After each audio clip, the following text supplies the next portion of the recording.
How are you? Oh, I I don't know apologize. what I'm a happened. few moments behind. I was on another call that just ended. That's fine. That's fine. So basically what I was telling everybody is I'm going to leave people unmuted so that they can ask you questions. Everybody's going to mute, but if they're going to raise their hand or they're just going to unmute and they'll ask questions. So, we have an intimate group here today. I'm sure some more people will pop in, I'm hopeful. But maybe why don't you just, I'm going to mute myself, and why don't you just tell us a little bit about what you do and your agency and all that stuff. Well, good evening, everyone. My name is Hugo Perez. I run a small boutique consulting firm called Local Boy. Here, I'm based in Chicago. And my firm focuses on the art of storytelling. I work with brands and companies of all sizes to help them figure out what is the heart and soul of who they are and why they exist and what they do, and then help them craft a 360 approach to telling their story in whatever way, shape, or form it needs to get done. So I've been doing storytelling, oh gosh, my entire career feels like many years and lots of different shapes and formats. And I've been a part of WVU's grad school since 2011, teaching in a variety of different courses. So good to be here with you guys.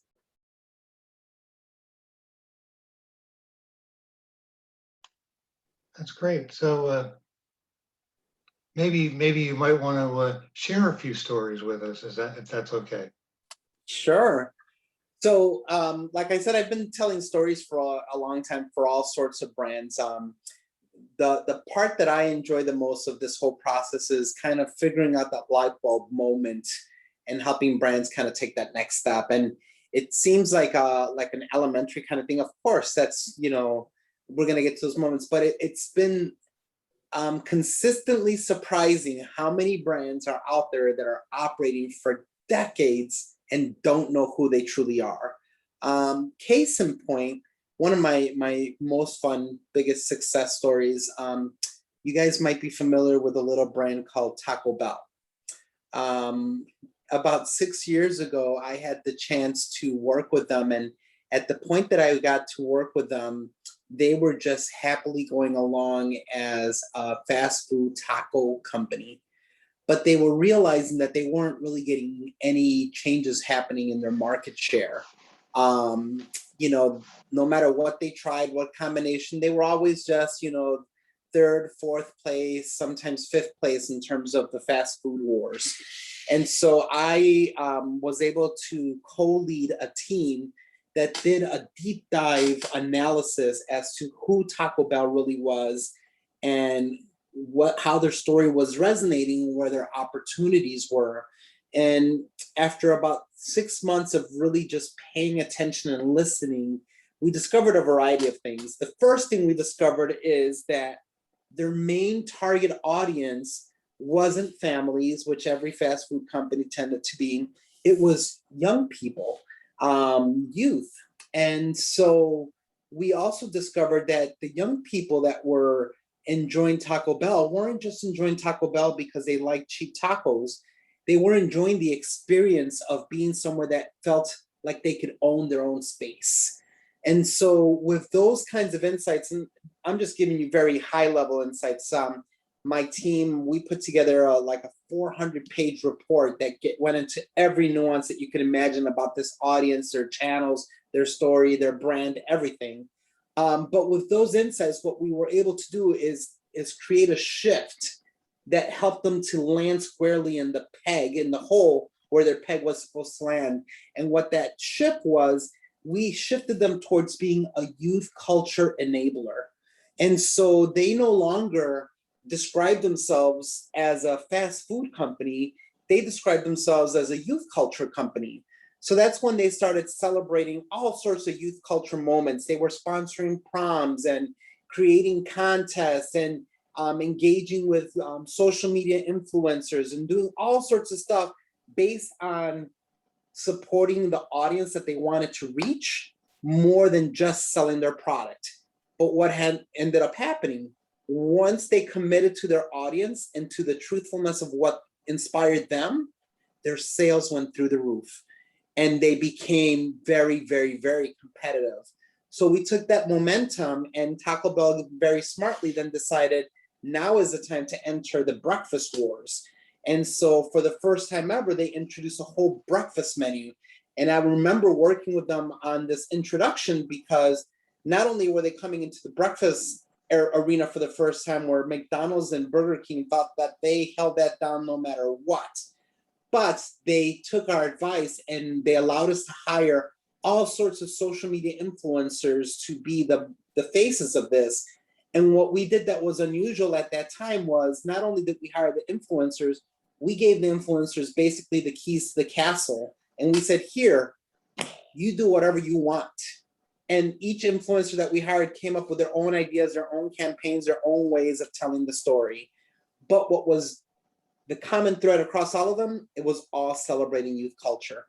And so once again, they broke through, and it got McDonald's particularly really, really worried because they started to lose market share for the first time in the last 20 years or something of burger wars and breakfast. So all this to say that the key insights that I've been able to develop across my career is the importance of really understanding your audience and what it is that they need, and really understanding yourself as a brand. What is it that makes you true to you, and how do you tie both of those together to make something work out? Mm-hmm. And actually, that's right where we are right now. We just finished, the, the initial overview, and we finished the audience. So, we're working through that. Anybody have a question for Hugo? Come on, don't be shy. I guess not yet. I'll ask one. Okay. So how do you, I don't know if this is properly worded, like when I was just following you, like when you were talking about Taco Bell, for instance, if you worked with another company, how do you work with them personally to help get that light bulb to spark? Like, are there certain like activities or like different marketing techniques that you perform with them to help create that light bulb, or, Yeah, I would say it's not even a technique. It's really just getting into an understanding of what drives them. And again, this is why it's been so surprising for me, because people think that you're going to pull off a tactic off the shelf and implement it, and boom, it's going to work out. But it fails to get to the point of understanding who the brand is. So it starts with questions. Who are you? Why are you doing what you're doing? What motivates this brand? What do you offer that no one else offers? Why does your audience need that? How does all that come together? I'll tell you one other quick story. I got a chance to work with Cricket Wireless as well. Right before, I worked with them for almost 5 years. And when we came on board, my team they apologized to us because at that point there was 9 wireless phone companies in the country, and Cricket was ranked number 8. And if you would have gone on social media at that point, 98% of the commentary was, I hate Cricket, I hate you, you suck, and you stink, blah, blah, blah, blah, blah, blah, blah, blah, blah. So we had a really hard monumental task of shifting that brand around. So what we did is exactly what I'm encouraging you to do. We sat down and I coordinated a meeting where I brought in all the executives that ran every area that touched the brand. There was 15 executives in a room, and we left the CEO out on purpose. And I asked a simple question. I said, tell me what the brand stands for. And you may or may not be surprised, but every single person in that room gave me a different answer. So that told me right from the beginning, the reason we cannot communicate with our customer is because we can't communicate with ourselves. We don't know what we stand for. So we did this whole gigantic session. We spent 2 days kind of prioritizing and massaging and getting to something. And in the midst of that, I snuck away and I went and I asked the CEO the same question. His answer completely different than everyone else's as well. So halfway through, after we got the group excited and whatever, we brought the CEO in and we put the question to him publicly. And when he said his answer, it shocked the team because they had no idea that's what he was driving for. So then we had already done some work. What was already on the board were the things that the CEO was saying. They just hadn't embraced that. So then together we were able to craft a story together and massage it down. And the reality ended up being that we discarded about 70% of the efforts that they were doing because they were just fluff. And we doubled down and tripled down and quadrupled down on the things that really mattered to them. And what ended up mattering to them was they were an alternative to AT&T and Verizon, who at the time, Apple Music was just becoming really popular and things like that. And those were all being bundled and music services. So they created something called Move Music, and they gave it away to everyone. And Move Music was not only free, but it also focused on more local, urban, regional artists. So it allowed people to feel like there was a service that was created just for them on a device that was priced just for them. All of a sudden, that simplicity made it so clearly able for us to say, who are they? They're a wireless brand for the common man. What do they offer? They offer a device that's high quality with a service that's uniquely designed for the need of what that audience says they want. We put all that together and led to success. The next year, AT&T bought Cricket Wireless for $1.5 billion. And they cited the turnaround that we helped them do on how they position themselves as the number one reason why.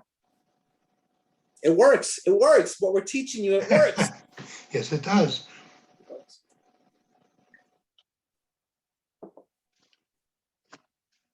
What other thoughts come to mind? I do have a question. I know this is probably going to be an odd one. What about rural areas? Okay.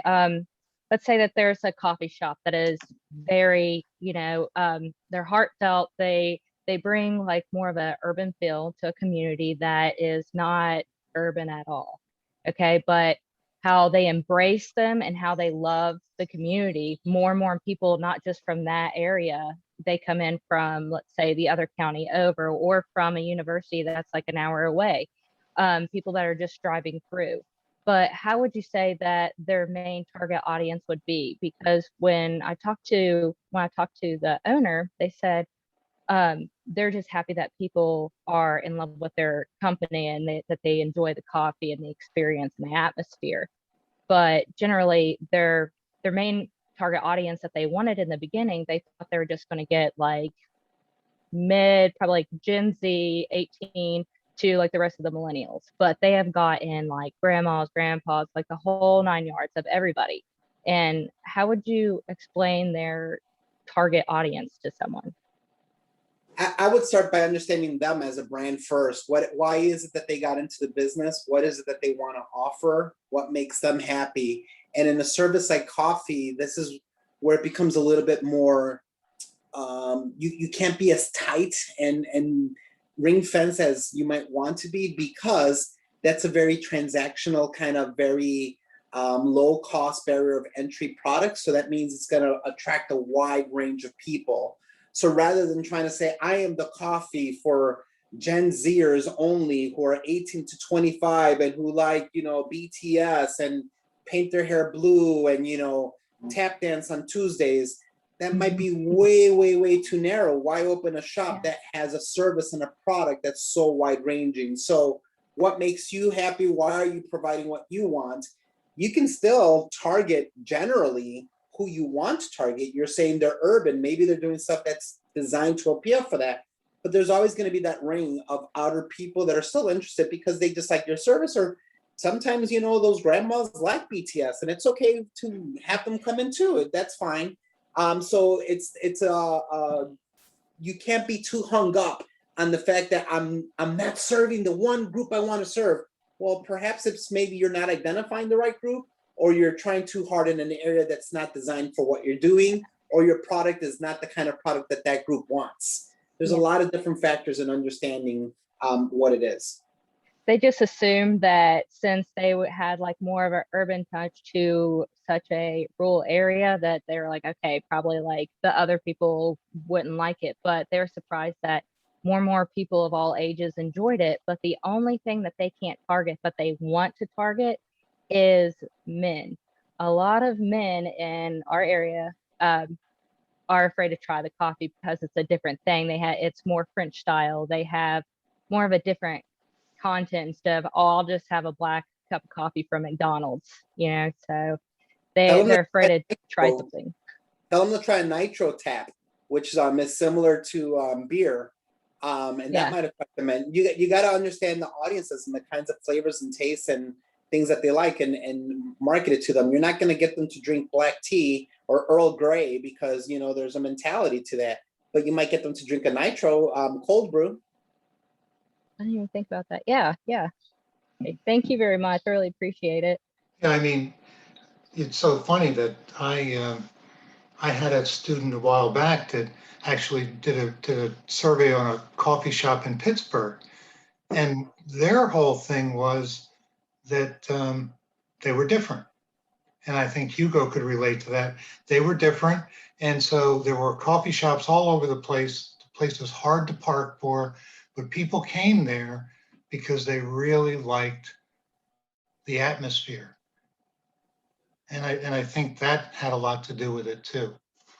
Yeah, there's a coffee shop that I frequent all the time, and the reason I go there is because they have a standing bar by the window, and you can stand and work by the window all day long. I hate their music selection. I'm not a big fan of all the coffees that they drink, but I love standing by that window and working with the breeze. So, am I the right audience for them? Probably not, but they're attracting me in ways that they didn't even realize that were going to attract me by having a standing bar.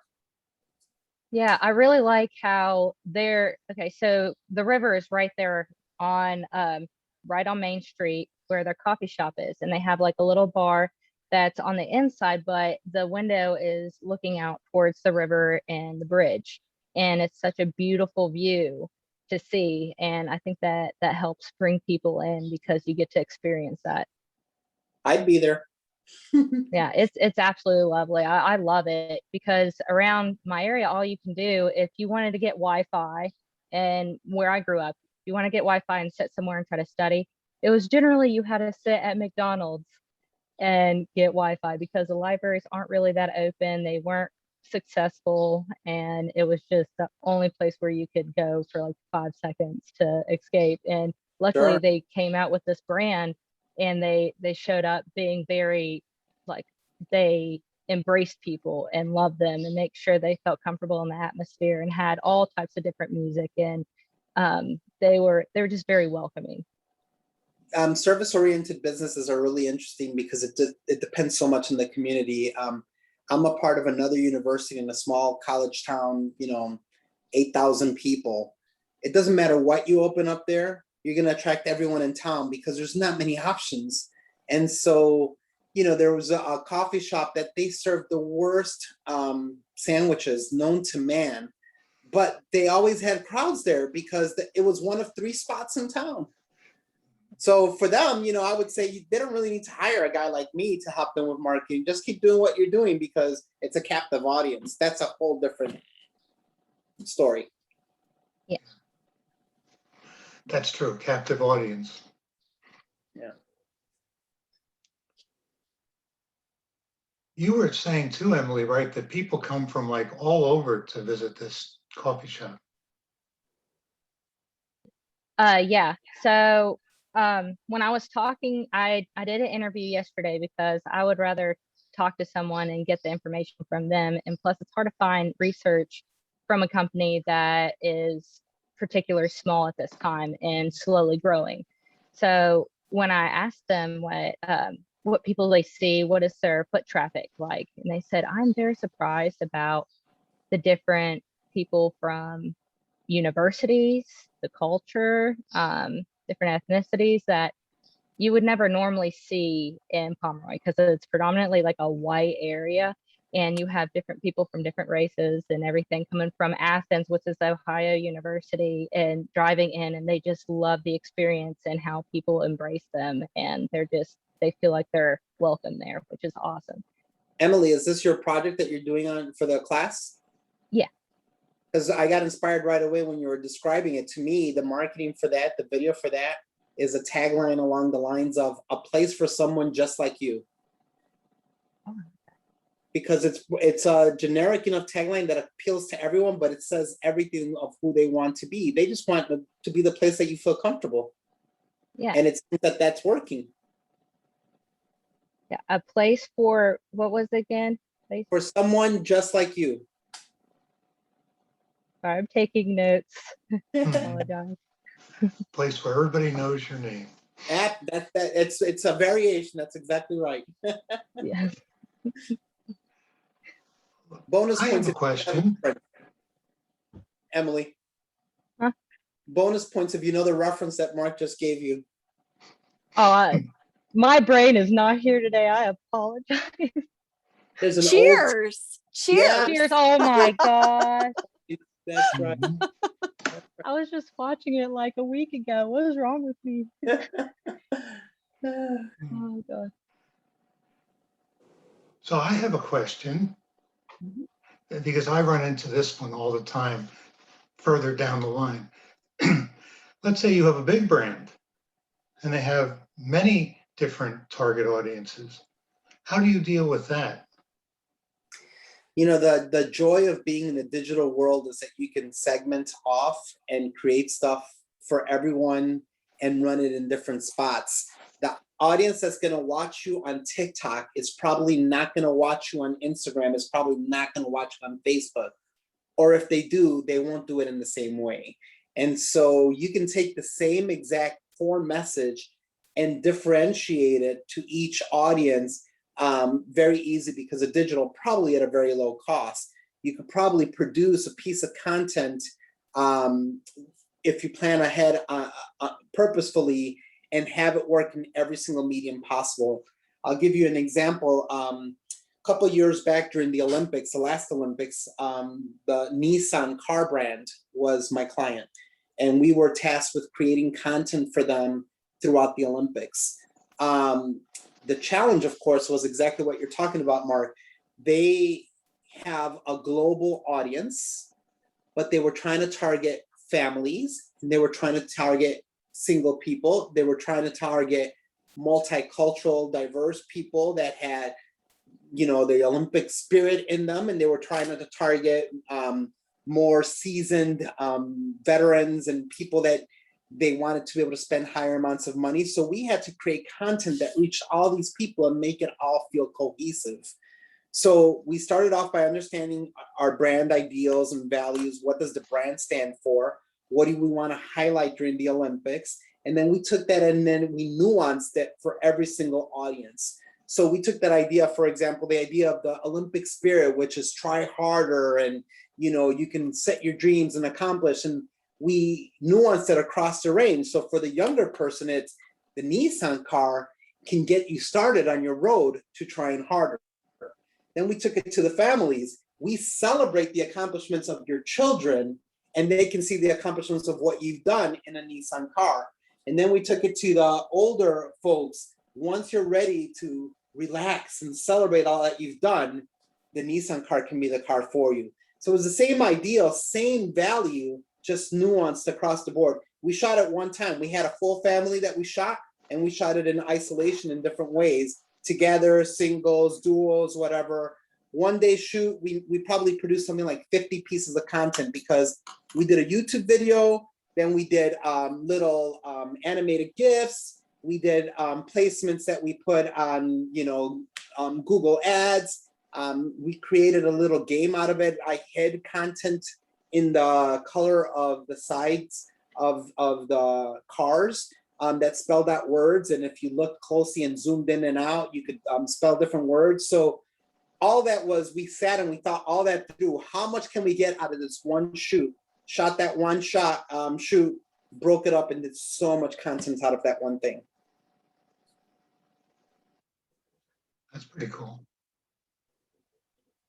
It was lots of fun. And then the day before we launched the campaign, they decided to shut down their biggest factory in Rio. And so then the PR team had to step in, because it then created a firestorm of everyone being really upset that the Olympic sponsoring brand was shutting down the biggest factory in the town that's hosting the Olympics. Bad time. Yeah, So by the way, we combated that by giving away something like 100 cars during the Olympics to locals. We just set one fire to cover for another fire. mhm. Yeah, that makes sense.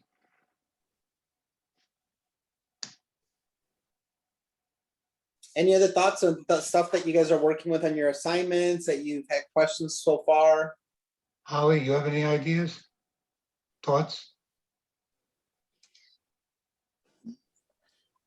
The class I think is very compelling. I have to admit, when I signed up for this program, it was one class that I was very nervous about taking because I didn't know what it would entail, but the way the lessons are written in the content makes it very easy to understand. And I'm feeling like an expert already. So I just want to say thank you for that, because it's definitely not my comfort zone, but the way you present the content makes it relatable for everyone. So I'm starting to get into the groove with that. So I'd like to thank you. Thank you for that. Yeah, and I like that you use the word expert, because I think anyone that studies in this area and takes the time for it, you can become the expert, because your expertise is based on the knowledge that you're putting into your head. You don't have to have 1,700 stories in your back pocket to tell. Those will come with time. But you have to have the knowledge on how to guide that conversation. And that's what I hope these courses are helping with. Definitely is helping for me. So thank you.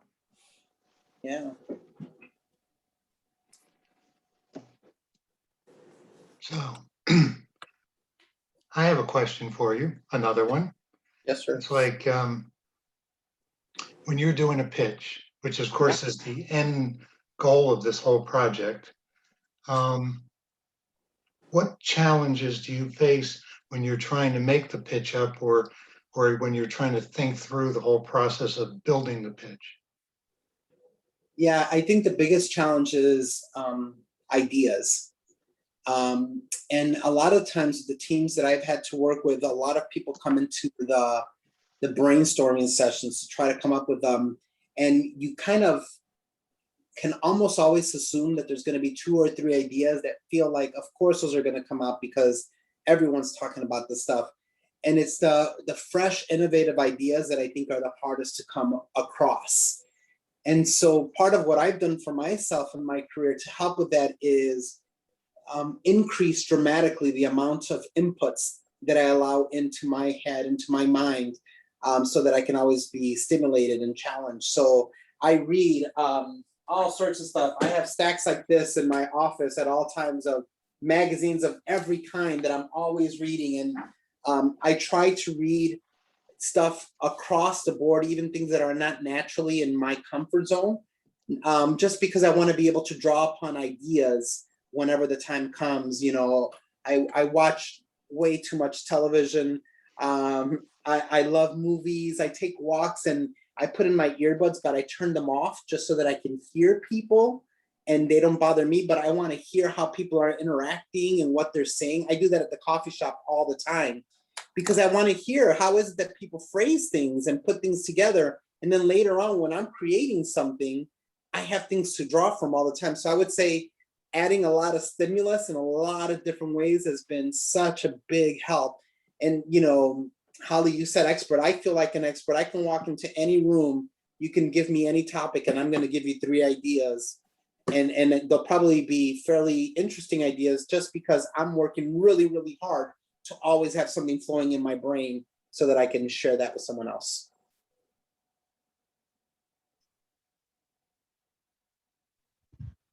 So I guess I have a question about storyboards. Yeah. Since I was just reading that part of the lesson. So say you're in a small agency and you don't have the equipment or the expertise of drawing. How would you go about creating a storyboard in a simple manner, maybe without all of the technical software that you might need if you were in a larger company? I think the key is, can you tell your story? Can you get your idea across? I'll give you an example of that. This is just a piece of white paper that I just drew a box on. A couple of years ago, I told you I worked with Cricket. I wanted to do a music idea with them. I was sitting with a client, we were at a coffee shop, and she started poking for ideas, but I didn't realize that what she was trying to see is, can I sell her on an idea? I didn't have my team. I didn't have my designers, my artists, all the stuff. I had me in a coffee shop. I'm like, am I gonna pass up this opportunity because of something? So I took and I drew a box. And in that box, I convinced her that just by telling her a story, I said, what if in this box, I could drop it in the middle of a city street and I can bring in artists from all over and have people stand around the box. And then all I did, I'm not a great artist. I'm good at putting graphics together, but when it comes to drawing hand, can't do that. But this is what I did. I literally drew 3 stick figures, and then I kept telling the story, but I put a lot of detail into that story. And I said, and what if these young people were walking there and we had headphones that they put on their heads and they were listening to this music? So as I'm talking, I'm building excitement in my voice, but I'm also adding little things onto this drawing that's a piece of junk drawing that really means nothing, but it got the idea. So I put headphones that drop from the sky. And then I just started adding and adding and adding. And I said, I can make this happen for you. So she turns to me and she says, how much budget do you need? And I'm spitballing here. I said, I'd like $1 million and I'm going to do it at South by Southwest. Oh, Guess what happened? it happened. It happened. She approved it and I got to do it at South by Southwest.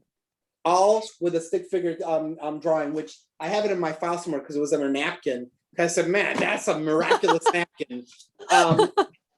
It also may have helped that I think she had like 2 or 3 drinks in her, so she was feeling really happy.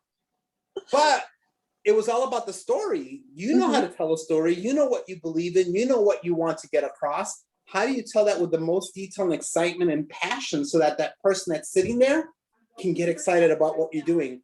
And so ever since that experience, I mean, I've done some really, really cool pitches where there's full actors and the whole 9 yards. And I've done a lot of this where it's just sitting with there and just telling a really good story. So it's like, believe in your story, tell your good story, know the details, know the audience, know the pain points. And I just kept dropping in little things that I knew were going to tickle her interest, because I knew her audience. I had just helped her build the audience the year before. So I knew her audience better than she did. And so I was able to throw in all these things and get her really excited. And, you know your story is what I would say. Thank you.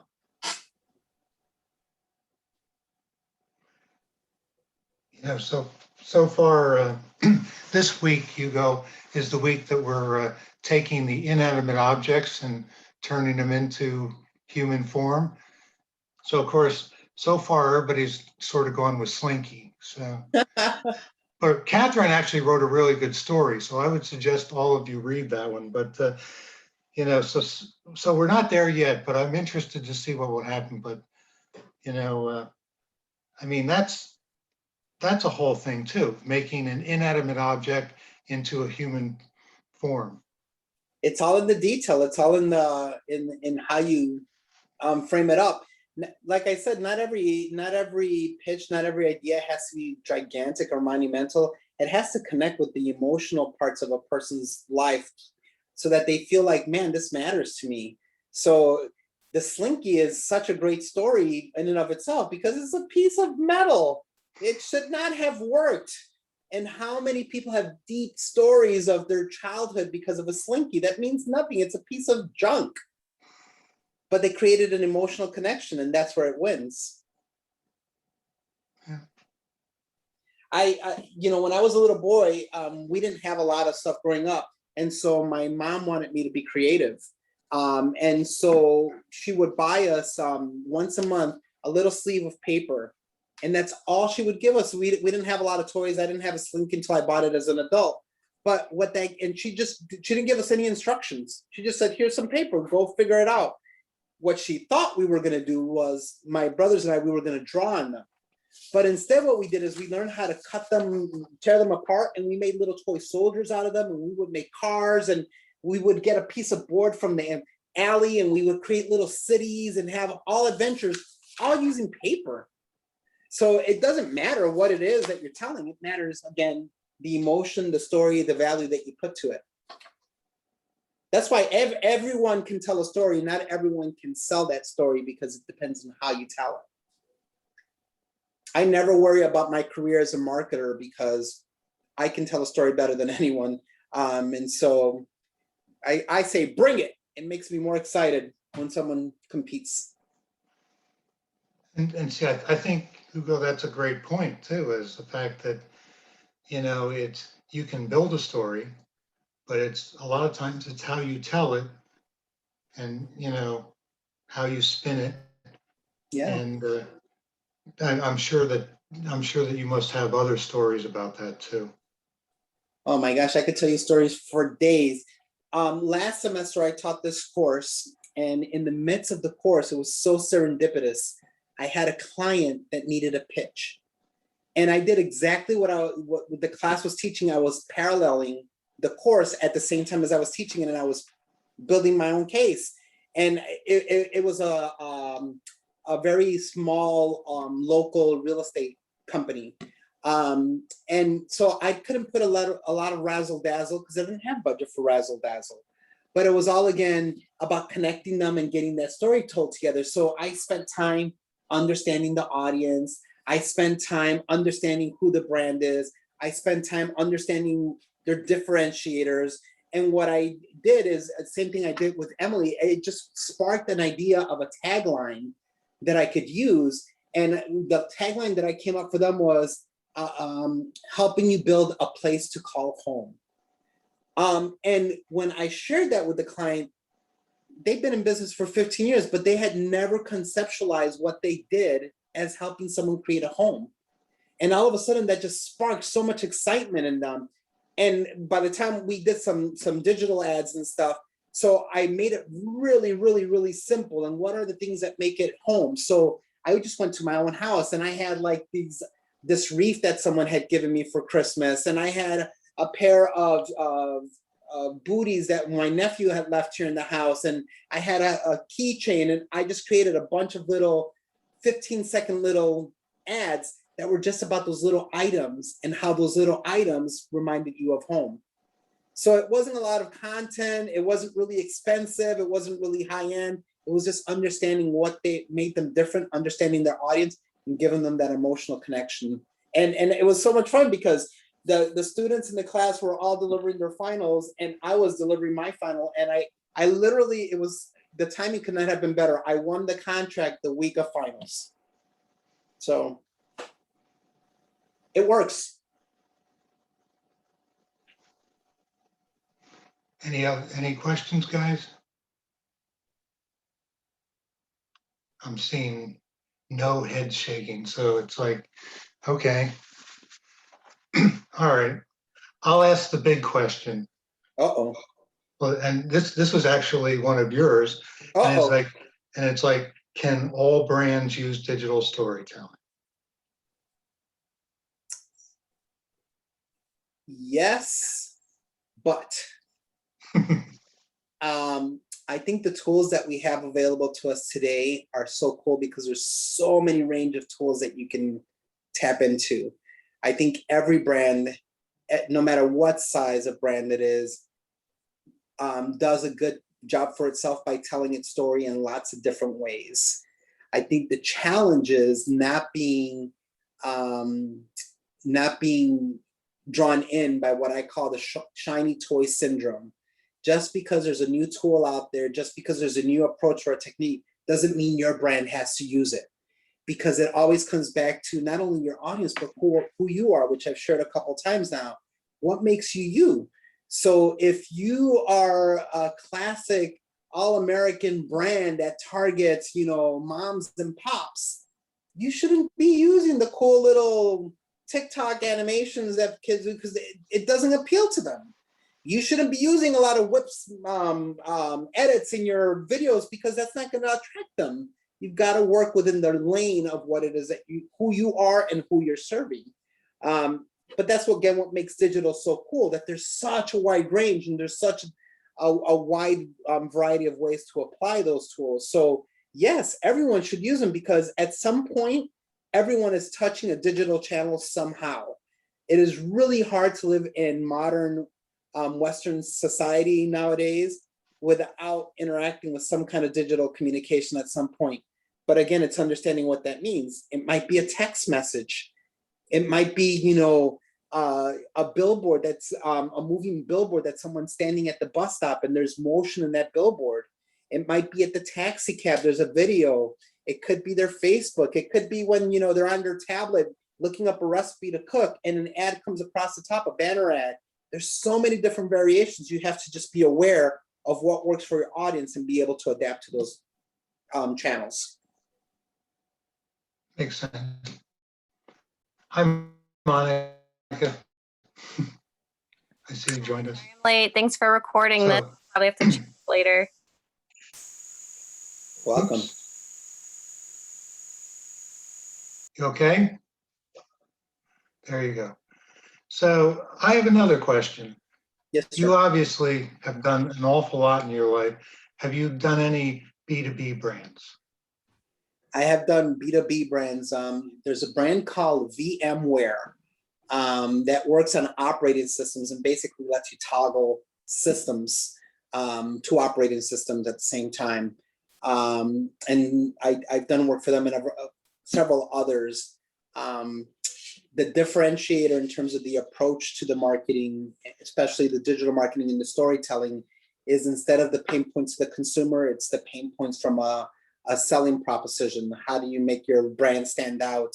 How do I make the brand stand out? How do I make sure that I can accentuate the value props of my brand in a strong way? But at the end of the day, it's still an emotional connection. The salesman still wants to get a sale happening. And so you're appealing to them at the heart through an emotional connection on how digital can work for them. No, that makes sense. Yeah. I think, the transformation that's happened in our world with digital is all encompassing. It's just so random or so rare to run into a non-digital platform that has the kind of immediacy and impact that digital can offer. But that doesn't mean throw the baby out with the bathwater. I did a campaign for a client that wanted their clients to feel nostalgia. So what we did is we created limited edition newspapers, and we delivered newspapers to people's homes with the client's messaging in there. But it was an older audience that was used to the old ideas of when newspapers were dropped on people's doorways and stuff. So I would consider that making the newspaper kind of a digital offering. We printed it and created it digitally. We delivered it through a third-party service. So we never left our offices, handled it all from digital connections, but we still leveraged a traditional method to get the message across. I'll tell you one more story related to that. I had the chance to do some work for the television network Starz, and they had a show with Kelsey Grammer where he played the mayor of Chicago. It's called Boss, and it was a cool show. And we were tasked with getting awareness about this show. And since it was old school mobster, kind of Chicago mob kind of stuff, we came up with the idea of, this is a little crazy, we found prosthetic ears, people's ears, and we put them in little gift boxes. And we put a little seal on them that had the information about when to find the show. And we delivered like 10,000 of them all over Chicago to people's houses. And it just basically said, tune in, and it had a severed ear. And we did some kind of little mob joke like, or you'll be swimming, or it was an ear, and then we had fish, or you'll be swimming with the fishes kind of a thing. And I can't remember the tagline for the ears, but it was, we took those and then we filmed when people were opening the boxes and the reactions. And then we used that content on digital, on social. And so it was full circle, giving us that opportunity. And, people loved it. And so then we opened up and let people give us suggestions. What kind of mob memes or ideas would you like to see us bring to life? And so it brought a lot of interest and excitement to the brand. Well, and you bring up a great point there too, because I'm sure a lot of that ended up on Instagram It sure did. It with sure did. hashtags and, Yeah.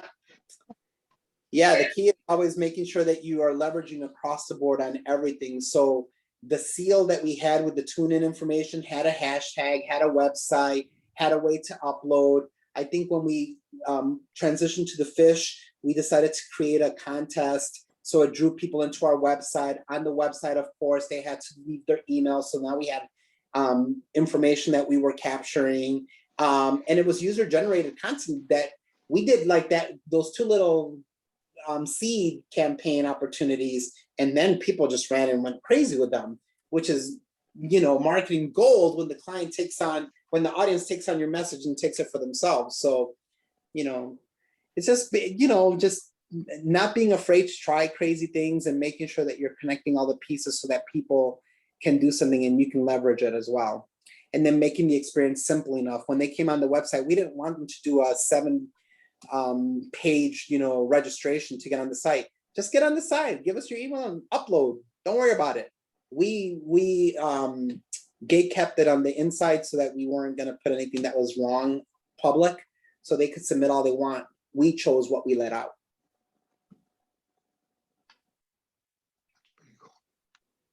So how do you do, you know how in small towns you have really bad commercials and digital storytelling, and you can tell how, I don't know, how bad the editing is. Yeah. And it drives you insane, and it's just a generic type of, I don't know, it's just horrible commercials. How do you get past that? How are you able to achieve something way different for that area? It's funny because I would answer that question 2 different ways. If you want to go a little more high end, because I think a lot of consumers today are expecting a little polish, I would just go to the people that can help you with that. In a small town, I bet you if you go to your local high school, and get some of the high school kids that are doing this for fun with their friends, and you paid them minimal amounts, they could probably produce something cooler than anyone, at a high-end agency nowadays. And they probably do it on their iPhone, and they'll probably edit it on something. They turn around, and you'd be like, how did you do this? And that, but that's what they do. They're natives to that. On the other side, I'm a big fan of leaning into the schmaltz and being okay with it looking crappy, but be in on the joke, and then celebrate that. In Chicago, we had a commercial for a long time for an insurance company called Eagle Insurance. And they had a commercial with a guy called Eagle Man, who was this, they went and they rented an eagle costume, and this guy would sit on top of a car, and then there would be like this really crappy edit, and then all of a sudden there would be an egg under him. And it was the worst, crappiest commercial known to man. But they were in on the joke, and they laughed along with it, and it made it such an ubiquitous kind of commercial because everyone knew them. And what happened? They knew Eagle Man, but they knew it was Eagle Insurance too, and that worked for their advantage. That's true, that's I'm true. only laughing, Hugo, because back when I was in Chicago, there were terrible, terrible, terrible car commercials. Yeah. I feel like we created them here in this town. Go to Dutch Miller Chevrolet and you'll definitely see some funny commercials they'll do. And it's like engraved into your brain now. But look, you remember the brand. Yeah, right aware. See, that matters. The worst is when someone does a commercial and they think it's really high end and they don't get that it's funny. Because then all the brand gets out of that is, oh, these guys are clueless. So if you're gonna I always want to do something funny. Do it. Yeah. Fantastic. We need more laughs in this world. Yes, I cannot stand seriousness because I think of those sad dog commercials. I was talking to him about it, how I cannot stand if you hear that Angel song come on, you just want to change this channel immediately. You're like, please stop, please. Emily, that reminded me, a couple of years ago, there was a hurricane in Puerto Rico. I'm from Puerto Rico, and it devastated the country. And I went to work for a nonprofit to help bring water there. And we were tasked with creating a commercial for them, a digital commercial for them. and everyone brought up the dog commercial. Oh, we've got to make people cry and put some sad music. And I was like, oh my gosh, no, because people either mute that or they don't want to feel sad. So we went the opposite way and we created like a dance video and people celebrating life because of water. And we went the complete opposite direction. And again, easy, low cost production. We pointed the camera, have people dancing in the middle of the street and turned that into content. And it ended up working out well. So, you know, it just depends. Yeah, yeah.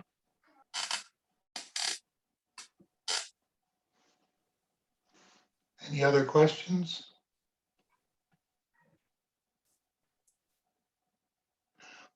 Why don't you lead us out with one more really good story? Oh man, I've given you so many.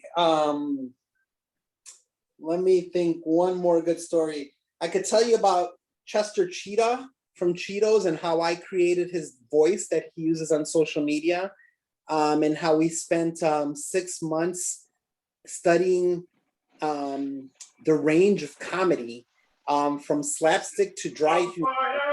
And You're good. You're good. It's my meeting. holy rain! We created a range of comedy and on what Chester Cheetah would sound like. So that was lots of fun. If you've ever seen anything that Chester Cheetah, the spokesperson, has been associated with, it's a very distinct kind of comedy styling, and the amount of work that it takes to land on just a specific style is pretty crazy.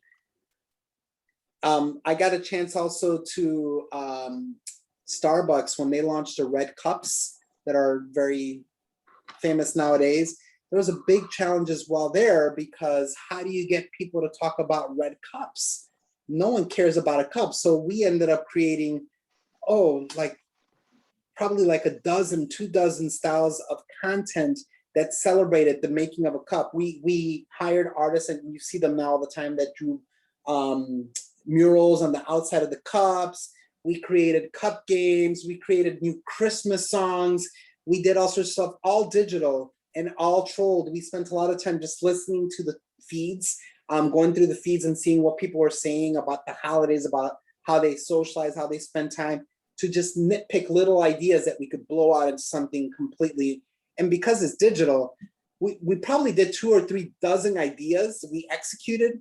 Maybe 3 of them worked in terms of getting interest, but it didn't matter because it was digital, it was quick. We pitched all sorts of stuff. The client was just happy that we had all these ideas all over, and we were trying to be very clever. So we put each of our ideas, we wrapped it around a cup. And so our presentation had all these cups on a table, and it was basically a game of beer pong.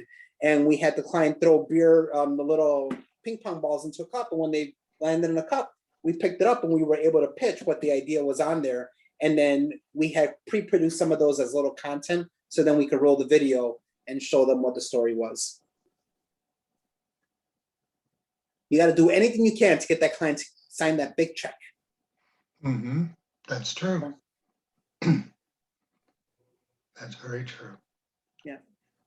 It's been a fun ride so far. Just, you know, I'll tell you, I grew up in the inner city of Chicago. My 4th grade teacher's final words to me were, "You will never do more than work at McDonald's in your life." And the day that I landed McDonald's as a client, I felt like I needed to send her flowers, because it was like, thank you, I did. I worked at McDonald's and I created some other ads. Appreciate it. That's great. So go tell a story. There you go. Tell a story. Spin some wool. Yeah. Okay. Any last questions? We're getting Sorry close to- for the interruption, by the way. Sorry. It happened. Yeah. I mean, that's part of Zoom, right? Well, we're getting close, a couple minutes away from the hour. Hugo, I appreciate it. I thank you very much for being on here. And I'm sure we'll be in touch. Yes, sir. I'll have to tell you about the mood boards. I am working on that, by the way. I'm very curious to see how that works out. So, So am I. I'll know more by the end of the week, and then I think I'm gonna actually try it, so they can do it your way, or they can do it my way. awesome. I hope your way works, because that seems interesting. I think it is. You know who helped me with that? Amy Teller helped me with that. Very cool. Very cool. See, we all help each other out. That's true. And there's no such thing as being ashamed of stealing ideas. Oh my gosh. I listen to everyone's ideas. I started my career off as a journalist. And my boss told me something that never goes away. He goes, whatever room you're in, listen to everyone's conversation and then learn to tune out what doesn't matter. But you'll never know how many times you can grab an idea and then it flourishes because it reacts with something else that you have in your background. So listen to everyone, steal from everyone, just give credit where credit's due. Great. Okay. Thank you, Hugo. Nice to meet you. My Yes, pleasure. thank you. Thank you so much. Thank you. Take care, y'all. Thank you. Okay. Take care. Bye. Bye-bye. Oh, yep. Thank you again. I really appreciate it. Sorry about the interruption. No, you're good. Okay. Well, All I'll right. get everything submitted and I will turn it to you in the Dropbox. Is it in the module